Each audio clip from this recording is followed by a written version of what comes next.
Hello friends. तो ये video होगा आपका एनसीईआरटी का चैप्टर नंबर 6, क्लास 6 का है, ज्योग्राफी का चैप्टर नंबर 5 है, sorry, major domain of the earth, इसका सेकंड पार्ट है। तो देखते हैं अंटार्कटिका के बारे में। ये बड़ा महाद्वीप है और यह साउदर्न हेमिस्फीयर में है और दक्षिणी ध्रुव इस महाद्वीप के मध्य में है। यह हमेशा मोटी बर्फ़ की परतों से घिरा होता है, ठीक है।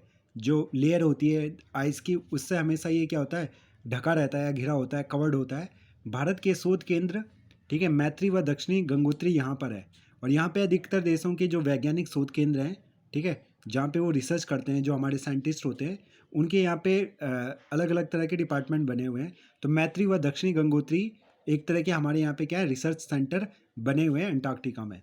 जलमंडल पृथ्वी का 71% भाग में क्या है, वाटर है और 29% भाग स्थल है, ठीक है। तो 70 अगर ये हमारा पृथ्वी है तो इसके ज़्यादातर 71% क्या है इसका, ये सारा का सारा वाटर है और 21% एरिया में हमारा क्या है, प्लेन है, ठीक है। 97% से अधिक, अब इसमें 71 जो परसेंट जल है, इसमें 97% से अधिक जल क्या है, पृथ्वी का महासागरों में पाया जाता है, जो ओशियन है और से या खारा है। और ये सारा का सारा पानी कैसे है, खारा पानी है, अर्थात कैसा वाटर है, सॉल्ट वाटर है, सॉल्ट वाटर। जो शेष जल है, रिमेनिंग वाटर, बर्फ़ की परतों, हिम नदियों, भूमिगत जल के रूप में पाया जाता है, ठीक है। जल का बहुत कम भाग अलवणीय जल है। अलवणीय अर्थात जो पीने योग्य पानी होता है उसको हम कहते हैं अलवणीय, जिसमें नमक की मात्रा नहीं होती।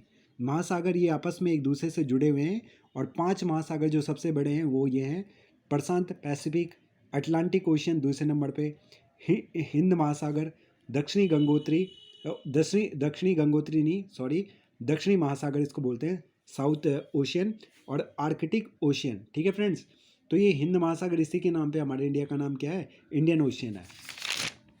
अब देखते हैं, महासागरीय जल हमेशा गतिशील रहता है, ठीक है। जो महासागरीय जल होता है, तरंगे, वेव्स, ज्वार भाटा, जो टाइड्स आते हैं, महासागरीय धाराएं, ओशियन करंट, महासागरीय जल की 3 प्रमुख गतियाँ हैं, ठीक है। तो हमें ये ध्यान रखना है कि जो तरंगे, वेव्स हैं, टाइड्स हैं और ओशियन करंट हैं, ये उसकी 3 मुख्य गतियाँ हैं महासागरीय जल की। पैसिफिक ओशियंस पृथ्वी के 1/3 भाग पर फैला हुआ है, ठीक है, पृथ्वी के 1/3 भाग पर फैला हुआ है और यह वृत्ताकार है, अर्थात इसका जो शेप है वो गोल है, सर्कल है। एशिया, ऑस्ट्रेलिया, उत्तरी व दक्षिण अमेरिका के चारों ओर स्थित है। कौन, प्रशांत महासागर, ठीक है, पैसिफिक ओशियन, ऑस्ट्रेलिया के, एशिया के और उत्तरी व दक्षिण अमेरिका महाद्वीप के। अटलांटिक महासागर एस आकार का है, ठीक है, और ये अटलांटिक महासागर देखो यहाँ पे बीचों बीच में है, उत्तरी अमेरिका, दक्षिण अमेरिका, यूरोप और इसके बीच में अटलांटिक ओशियन पड़ता है। अटलांटिक महासागर की जो तटरेखा है बहुत अधिक दंतुरित है, यह प्राकृतिक पोताश्रयों व पतनों के लिए आदर्श है। तो एक क्वेश्चन पूछा जाता है कि वो कौन सा ओशियन है जहाँ पे सबसे ज़्यादा ट्रेड होता है, तो वो कौन सा है, अटलांटिक ओशियन। व्यापार की दृष्टि से सबसे व्यस्त महासागर है।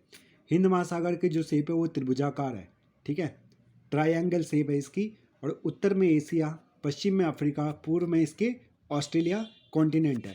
तो ध्यान रखना है हमें। दक्षिणी महासागर अंटार्कटिका महाद्वीप को चारों ओर से घेरता है। कौन सा, जो दक्षिणी महासागर है, ठीक है, अंटार्कटिका महाद्वीप को, अंटार्कटिका महाद्वीप हमारे, अगर हम ये ग्लोब देखें तो इसमें नीचे की तरफ है, ठीक है, अंटार्कटिका महाद्वीप पूरी की पूरी तरह से ये किसमें, साउदर्न हेमिस्फीयर में है। ये अंटार्कटिका महाद्वीप से उत्तर की ओर 60 डिग्री दक्षिणी अक्षांश तक फैला हुआ है। आर्कटिक महासागर की बात करते हैं, उत्तरी ध्रुव में वृत्त में है, ठीक है, जो नॉर्दर्न सर्कल है हमारा, और यह उत्तरी ध्रुव वृत्त के चारों ओर फैला हुआ है। यह पैसिफिक ओशियन, पैसिफिक प्रशांत महासागर से छिछले जल वाले एक संकरे भाग से जुड़ा है, जिसे बेरिंग जलसंधि के नाम से जानते हैं। यह उत्तरी अमेरिका के उत्तरी तटों व यूरेशिया से घिरा है। अब देखते हैं एटमॉस्फेयर क्या होता है, वायुमंडल। हमारी पृथ्वी चारों ओर से गैस से घिरी है, जिसे वायुमंडल कहा जाता है। वायुमंडल 1600 किलोमीटर की ऊंचाई तक फैला हुआ है। अब इसके जो अलग अलग पार्ट हैं, तो सबसे नीचे आता है आपका क्षोभ मंडल, ट्रोपोस्फियर की जिसको हम कहते हैं, फिर आता है समताप मंडल जिसको हम कहते हैं स्ट्रेटोस्फियर, फिर मध्य मंडल मेसोस्फियर, आयन मंडल थर्मोस्फियर और आयनोस्फियर भी कहते हैं इसको, और फिर आता है बहिर्मंडल एक्सोस्फियर, ठीक है। तो ये ध्यान रखना हमें। इसका फॉर्मूला भी है, इसको याद करने का फॉर्मूला TSM TE, ठीक है। थर्मोस्फियर, ट्रोपोस्फियर, स्ट्रेटोस्फियर, मेसोस्फियर, मध्य में आएगा तो तीसरे नंबर पर आएगा मध्य में, तो मेसोस्फियर, आयन मंडल थर्मोस्फियर, और बहिर्मंडल सबसे बाहर एक्सोस्फियर।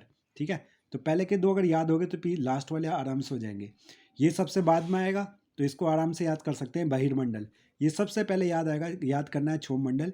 ये बीच में कर लेंगे याद मध्यमंडल मेसोस्फियर को, तो हमें बड़ी आसानी से याद हो जाएगा।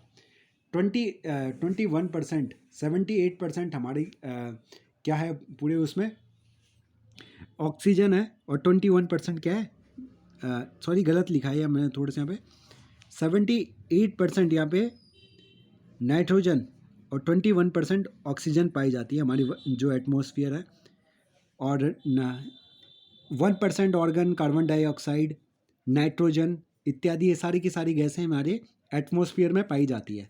ठीक है, एक बार इसमें थोड़ा सा दोबारा देखना पड़ेगा कि ऑक्सीजन की कितनी मात्रा है और नाइट्रोजन की कितनी मात्रा है। ठीक है, इसको थोड़ा एक बार क्लियर करेंगे। नाइट्रोजन प्राणियों की वृद्धि में सहायक होता है, जो नाइट्रोजन होता है ना। ठीक है, और घनत्व तो समुद्री तल पर सबसे अधिक होता है, जो डेंसिटी होती है, और ऊपर की ओर यह घटता जाता है। ठीक है, और अब इसके बाद देखते हैं, वायुमंडल पृथ्वी पर दबाव डालता है, जो हमारा एटमॉस्फेयर होता है, और वायु उच्च दाब से निम्न दाब की तरफ बहती है। ठीक है, तो उच्च दाब कहाँ पे सबसे ज़्यादा होता है, उच्च दाब जो ओशियन होते हैं आपके, ओशियन में सबसे ज़्यादा, और वहाँ से इसलिए हवा चलती है मैदान की तरफ, प्लेन एरिया की तरफ। और सबसे कम कहाँ पे होता है, निम्न दाब पहाड़ों पर। गतिशील वायु को पवन कहते हैं।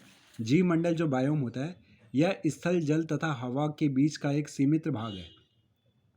जीव मंडल के प्राणियों को दो भागों में बांटा जाता है, जंतु जगत और पादप जगत। अर्थात इसमें पेड़ पौधे आते हैं, और जंतु जगत में सारे जंतु, चाहे वो उभयचर हो, चाहे आपके सरीसृप हो, ठीक है, या चाहे जंतु हो। तो इस चैप्टर में इतनी, फिर अगले चैप्टर में हम करेंगे पृथ्वी के प्रमुख स्थल, major landform of the earth. तो इस चैप्टर को आप एक दो बार वीडियो देख सकते हो।